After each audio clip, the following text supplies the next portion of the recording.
नमस्ते मेरे दोस्तों और प्रिय विद्यार्थियों, आसान एसएसटी में आपका स्वागत है। आज अपन ने कल पढ़ा है, हमारा राजस्थान का पहला पार्ट पढ़ लिया है जो 18वीं सदी का राजस्थान है। इसके आज अपन क्या करने वाले हैं, अभ्यास प्रश्न करने वाले हैं, क्वेश्चन आंसर करने वाले हैं।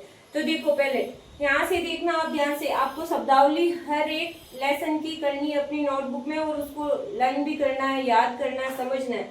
अहदनामा मतलब इकरारनामा। कौन सा अहदनामा? जिसने भीलवाड़ा में हुडा सम्मेलन के तहत तैयार किया, उसी को बोलते हैं इकरारनामा या समझौता पत्र। चौथ क्या है? मराठों द्वारा अन्य शासकों से लिए जाने वाला कर। मैंने बता दिया आपको, सुरक्षा कर होता था ये, मराठों द्वारा लिए जाने वाला सुरक्षा कर। खिराज क्या है? कृषि भूमि पर लगने वाला एक कर है। तो ये आपको बता दिया, अगर आप याद नहीं है तो यहाँ से भी याद कर सकते हो और आप लिख सकते हो। फिर देखो, पहला अबसद, निम्नलिखित में से हुडा सम्मेलन की अध्यक्षता किसने की थी? तो हुडा सम्मेलन की अध्यक्षता की थी मेवाड़ के महाराणा थे जगत सिंह द्वितीय। किसने की थी बेटा? मेवाड़ के महाराणा जगत सिंह द्वितीय ने की थी। हुडा सम्मेलन कब होता है? तो साथ में ये भी याद रखो, 17 जुलाई 1734। कब होता है? 17 जुलाई 1734 में होता है। कहाँ पे होता है? तो कहाँ पे होता है आप बताओ? भीलवाड़ा की कौन सी जगह है? हुडा कहाँ पे होता है? भीलवाड़ा में होता है, हुडा सम्मेलन होता है। और इसकी अध्यक्षता कौन करता है? तो मेवाड़ के शासक होते हैं वो महाराणा जगत सिंह द्वितीय। तो आप राइट करोगे इनको। दूसरा, 18वीं सदी के राजस्थान और मराठा हस्तक्षेप के संदर्भ में निम्नलिखित में से कौन सा कथन सही नहीं है? मराठा शक्ति को सर्वप्रथम शिवाजी ने संगठित किया, ये बात सही है। हुडा सम्मेलन 17 जुलाई 1734 को भीलवाड़ा के हुडा नामक स्थान पर बुलाया गया है, बिल्कुल सही है। और पेशवा बाजीराव की माता राधाबाई ने 1735 में राजस्थान की धार्मिक यात्रा की थी, ये बिल्कुल सही है। और अगले साल ही फिर बाजीराव ने क्या किया था? यहाँ पे आके चौथ वगैरह वसूल करना शुरू किया राजस्थान में। अंग्रेजों के साथ अधीनस्थ संधि स्वीकार करने वाला राजस्थान का अंतिम राज्य भरतपुर था, ये गलत है। अंतिम राज्य भरतपुर नहीं था, भरतपुर तो कौन सा था? पहला। और कब करता है? 1803 में। अंतिम कौन था आप बताओ? अंतिम था बेटा, ये तो फर्स्ट था।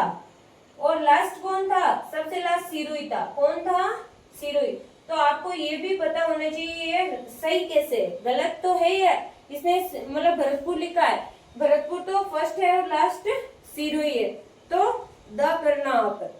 अब खाली जगह देखो, मराठा शक्ति को सर्वप्रथम खाली जगह ने संगठित किया, तो किसने किया है? शिवाजी ने। ये देखो यहाँ पे आया हुआ है, मराठा ने सर्वप्रथम, शिवाजी ने। ये वापिस इसका क्वेश्चन आंसर दे दिया।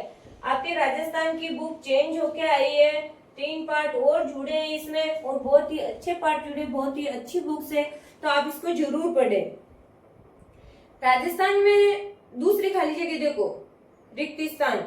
राजस्थान में राज्यों में सर्वप्रथम 29 सितंबर 1803 को अंग्रेजों के साथ संधि स्वीकार कर ली थी, तो फर्स्ट अपन ने लिखा है, किसने स्वीकार कर ली? भरतपुर। दूसरी खाली जगह में क्या आएगा?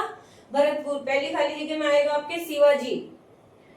तीसरा क्वेश्चन है, मराठों द्वारा कृषि भूमि पर लिया जाने वाला कर। कृषि भूमि पे लिया जाने वाला क्या कर कहलाता था? खिराज। क्या कहलाता था? खिराज। और सुरक्षा के लिए लिया जाने वाला कर क्या कहलाता था? चौथ। सुरक्षा के लिए क्या कहलाता था? चौथ। आपको क्या भरना है खाली जगह में? खिराज। कृषि भूमि का पूछा है, तो पहली खाली जगह हो गई, दूसरी हो गई है, तीसरी। चौथी देखो, जयपुर उत्तराधिकारी संघर्ष में ईश्वर सिंह ने मौत के युद्ध में विजय प्राप्त करने के बाद अपनी प्रतिज्ञा पूरी करने में असफल रहने पर आत्महत्या कर ली। आप पहले तो बताओ, जयपुर उत्तराधिकारी संघर्ष किन किन के बीच में हुआ? माधो सिंह और ईश्वर सिंह के बीच में। आपको कहानी याद है कि नहीं है? चंद्रगौरी का बेटा था ये माधो सिंह, मतलब ईश्वर सिंह ने आत्महत्या कर ली थी। माधो सिंह अपने मामा जगत सिंह की सहायता लेके और मराठों की सहायता लेके ईश्वर सिंह के साथ में युद्ध करे। कौन कौन से? राजमहल के युद्ध और बगरू के युद्ध। आपको आई होप कहानी याद आ गई होगी।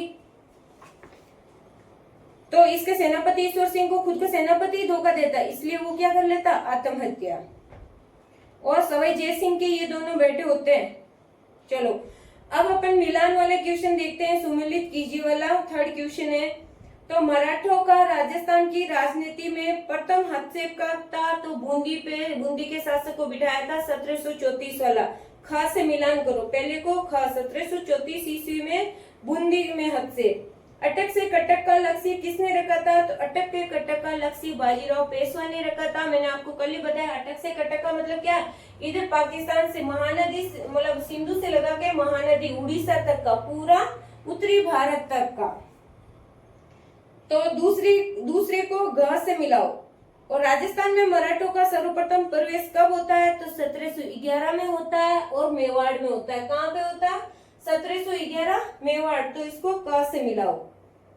अब देखो, पेशवा बाजीराव की मराठा नीति क्या थी? पेशवा बाजीराव की मराठा नीति थी कि अटक से कटक तक मराठाओं का क्या रहे?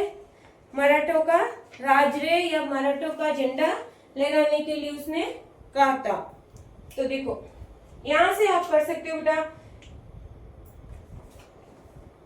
1720 में बाजीराव मराठा अटक से कटक तक फहराने का लक्ष्य निर्धारित किया था। ये रहा, उत्तरी भारत की ओर मराठा अग्रसर होने लगे थे, यहाँ से अटक से कटक तक का। ठीक है। फिर दूसरा, राजस्थान में मराठों ने सर्वप्रथम कब और कहाँ प्रवेश किया? तो 17 मतलब ये खाली जगह आई थी ना अपनी, ये वाला मिलान करने वाला। राजस्थान में मराठों ने सर्वप्रथम प्रवेश 1711 में किया और मेवाड़ में किया। कहाँ पे किया? तो 1711 मेवाड़ में। अगर आप लिखना चाहते हो यहाँ से, तो राजस्थान में सर्वप्रथम 1711 में मराठों ने मेवाड़ में प्रवेश किया।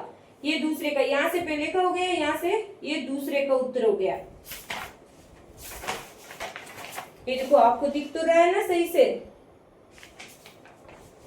तीसरा मतलब 5वां क्वेश्चन है, जयपुर उत्तराधिकारी संघर्ष पर टिप्पणी लिखिए। तो जयपुर उत्तराधिकारी अभी मैंने आपको बोला था, वही ईश्वर सिंह, माधो सिंह वाला और उसके मामा जगत सिंह के सहायता देना। और सवाई जय सिंह के बच्चे थे। चंद्रकमरी की शादी सवाई जय सिंह की इसी शर्त पे हुई कि चंद्रकमरी बाई का उत्पन्न पुत्र क्या बनेगा? जयपुर का राजा बनेगा। पर ईश्वर सिंह उसका बड़ा बेटा होता है, तो उनकी मृत्यु के बाद में दोनों भाइयों के बीच में लड़ाई होती है। ईश्वर सिंह आत्महत्या कर लेता है और माधो सिंह राजा बन जाता है। और यहाँ पे ये रहा, आप इसको कर सकते हो। और कल मैंने आपको कहानी के द्वारा अच्छे से समझाया, तो वो देख लेना।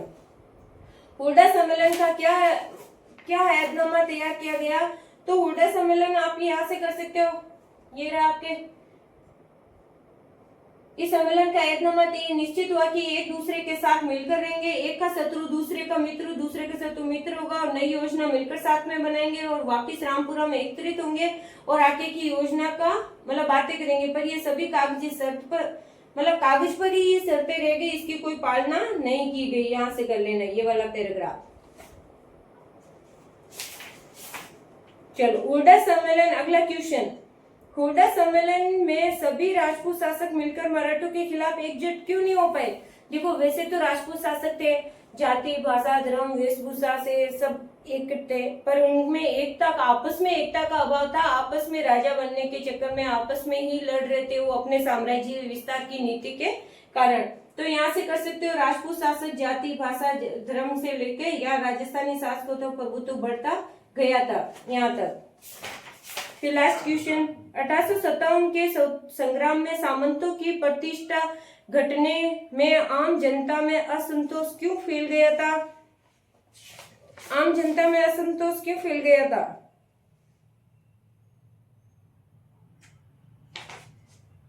क्या क्वेश्चन था आपका? 1857 के संग्राम में सामंतों की प्रतिष्ठा घटने में आम जनता में असंतोष क्यों फैल गया था? तो 1857 की ये यहां से करो आप।